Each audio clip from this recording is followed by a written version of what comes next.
We have a sad and beautiful story now about a father's gift to his daughter. In the New York Times bestselling memoir, When Breath Becomes Air, Dr. Paul Kalanithi shares the transformational power of giving life as he comes to terms with his own mortality. Yahoo's chief global anchor, Couric, has his story. Paul Kalanithi was the modern definition of a Renaissance man.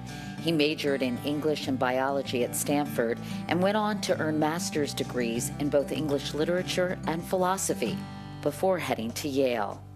We met as first-year medical students, and at first I thought he was like this boring guy who wanted to be a doctor, and he was really serious, and then I realized that on his medical school ID he was wearing a fake mustache, and so that was when I first had a crush on him. Paul continued his medical career, becoming a neurosurgeon at Stanford, where his wife Lucy is an internist.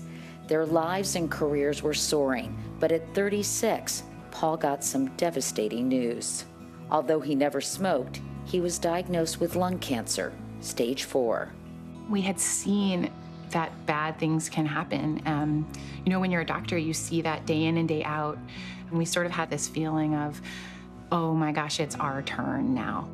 How did cancer change your relationship? After he got diagnosed, I said, what do you need from me?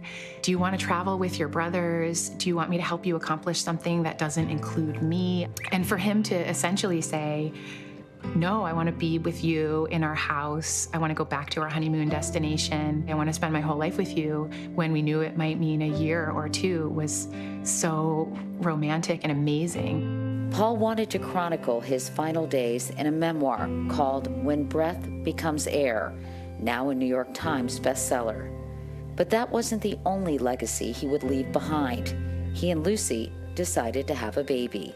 I asked him, don't you think that having a child to say goodbye to will make your death more painful? And his answer really astounded me. He said, well, wouldn't it be great if it did?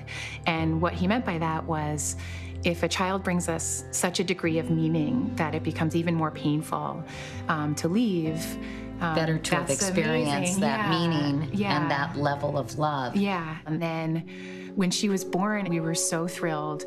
And his book title is When Breath Becomes Air. And I kind of look back and I think for her, that was the moment when air became breath. There is perhaps only one thing to say to this infant who is all future, overlapping briefly with me, whose life, barring the improbable, is all but past. That message is simple. You filled a dying man's days with a sated joy, a joy unknown to me in all my prior years, a joy that does not hunger for more and more, but rests satisfied in this time, right now. That is an enormous thing.